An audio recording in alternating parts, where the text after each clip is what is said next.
ஓம் முருகா வெற்றிவேல் முருகா. வேலுண்டு வினை இல்லை, மயிலுண்டு பயமில்லை. என் அன்பு தங்கமே, உன் துணைக்கு நாளைக்கு ஒன்று நடக்க உள்ளது. அதற்கு காரணம் நீதான் என்று உன் துணை மற்றவர்களிடம் சொல்லி அழப்போகின்றார். அப்படி என்ன நடக்கப் போகின்றது என்பதை உன் அப்பா நான் உனக்கு முன்கூட்டியே கூறுகின்றேன்.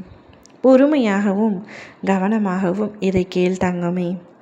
உன்னுடைய துணை இப்பொழுது உன்னை பிரிந்து இருக்கும் தருவாயில் மன உளைச்சலில் இருக்கின்றார். காரணத்தோடு நீதான் பிரிந்து இருக்கின்றாய். அது எனக்கு நன்றாக தெரியும். அவர் செய்த தவறை மன்னிக்கவும் முடியாமல் ஏற்றுக்கொள்ளவும் முடியாமல் அவரை விட்டு நீ இப்பொழுது சிறு தூரத்தில் இருக்கின்றார்.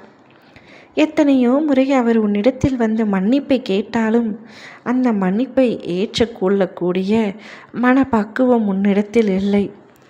அவர் எளிதாக தவறு செய்து விடுவார். பின்பு மன்னிப்பு என்ற ஒற்றை வார்த்தை கேட்டால் நான் உடனே அவரை ஏற்றுக்கொள்ள வேண்டுமா அப்பா என்று நீ என்னிடத்தில் கேட்கின்றாய். நீ கேட்பது நியாயமாகத்தான் இருக்கின்றது. உன்னுடைய முடிவில் எந்தவித தவறும் இல்லை. நான் உனக்கு இந்த விஷயத்தில் ஆதரவு அளிக்கின்றேன்.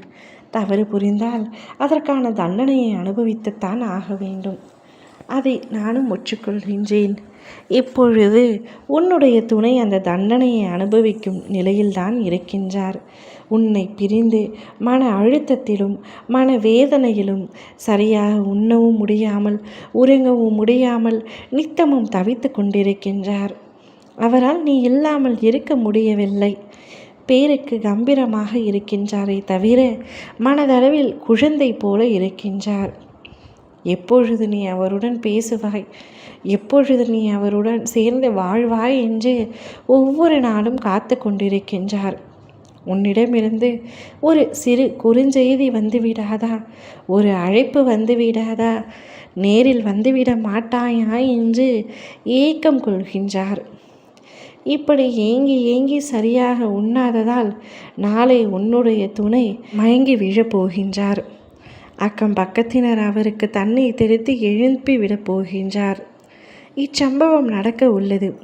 எதற்காக சரியாக உண்ணவில்லையா என்று அனைவரும் கேட்கும் பொழுது உன்னுடைய துணை சற்றும் தயக்கமின்றி என் மனைவி என்னை விட்டு பிரிந்து சென்று விட்டார், அவர் பிரிவை என்னால் தாங்க முடியவில்லை, அதனால்தான் இப்படி ஆகிவிட்டது என்று கூறி கதறி அழப்போகின்றார்.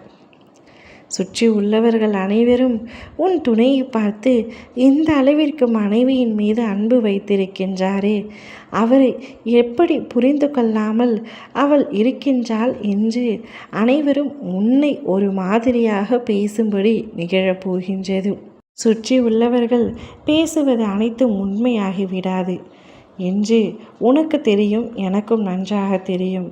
உன் மீது தவறே இல்லை.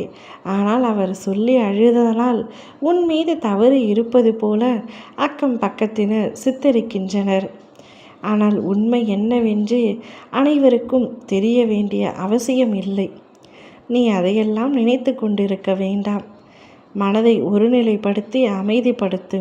நாளை இந்த விஷயங்கள் அனைத்தும் முடிந்த பின் உன் துணையே உன்னை தேடி உன் வீட்டிற்கு வந்து உன்னிடத்தில் இவை அனைத்தும் சொல்ல போகின்றார். அப்பொழுதும் உன் மனம் இறங்காமல் இருக்கப் போகிறதா என்ன என்பதை நீதான் முடிவெடுக்க வேண்டும். ஓம் முருகா வெற்றிவேல் முருகா.